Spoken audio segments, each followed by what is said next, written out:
Esto que estáis viendo es el símbolo de un transistor bipolar o transistor BJT del tipo NPN. Más adelante veremos el porqué de esta denominación.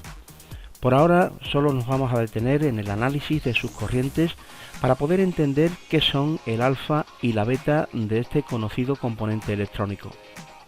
Para ello vamos a ver una simulación de un transistor en pleno funcionamiento.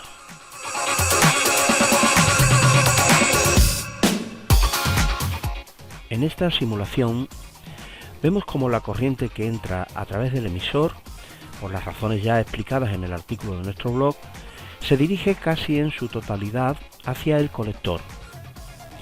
La base solo capta una pequeña parte de esta corriente de emisor. Precisamente esto se aprovecha para usar este componente electrónico como amplificador, ya que la corriente de colector existe porque existe esa pequeña corriente de base. Si la corriente de base se interrumpiera, también se interrumpiría la de colector, siendo esta última proporcional a la primera. Es decir, si aumentamos la corriente de base, también aumentará la corriente de colector, solo que en una proporción mucho mayor. Pero esto quizá lo veremos mejor con otro tipo de simulación.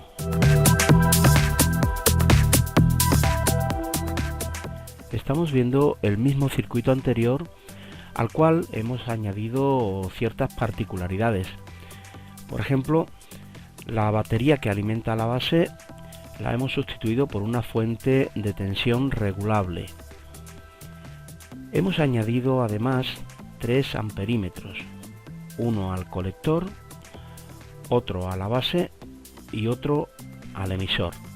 Y sin más preámbulos, vamos a activar el circuito para ver su funcionamiento. Estos amperímetros nos van a permitir conocer en todo momento las corrientes de los 3 electrodos del transistor. Por ejemplo, en este momento la corriente de emisor está en 3,79 mA. La corriente de colector es algo menor, 3,78 mA, o sea, 0,01 mA menos que el emisor. Esa diferencia es la corriente que está captando la base, que vemos que solo está circulando a través de ella una intensidad de corriente de 12,17 microamperios. Lógicamente, la precisión de estas medidas es aproximada. No disponemos en este momento de más decimales, mediante los cuales veríamos que exactamente la corriente de emisor es la suma de la de base más la de colector.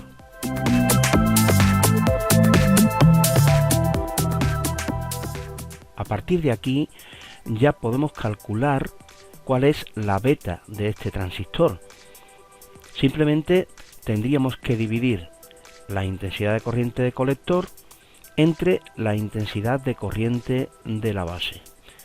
Es decir, que tendríamos que dividir los 3,78 mA de la corriente de colector entre los 12,17 microamperios de la corriente de base.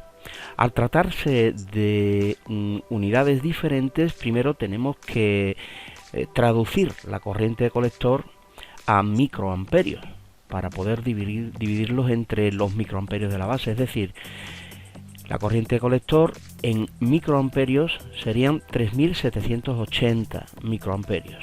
Eso dividido entre 12,17 microamperios de la base nos da la beta de este transistor, que serían aproximadamente 310 veces. Es decir, este transistor tendría una beta de 310. Por otra parte, tenemos el alfa del transistor. El alfa la podemos hallar dividiendo la corriente de colector entre la corriente de emisor.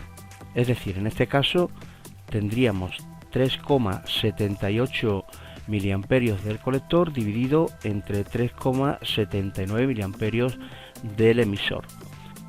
Vemos como el alfa de este transistor está muy próxima a la unidad.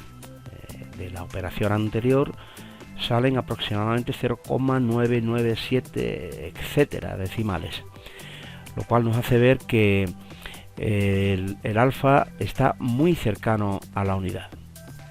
También mediante este circuito podemos apreciar que la intensidad de base gobierna la de colector. Veamos cómo esta intensidad de colector varía su valor de acuerdo a la intensidad de corriente de base. Variemos el alimentador que tenemos conectado a la base, disminuimos y vemos cómo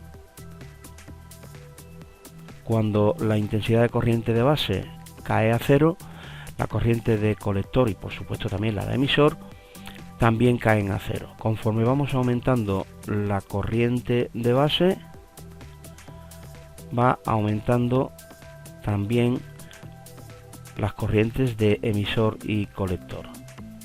Pero fíjate que mientras que las variaciones de la corriente de base son bastante pequeñas, del orden de los microamperios, las variaciones de corriente de colector son bastante más amplias, llegando hasta casi los 8 miliamperios, mientras que la corriente de base máximo llega a 28,68 microamperios. Esto nos hace ver que este dispositivo puede usarse para amplificar señales tanto analógicas como digitales.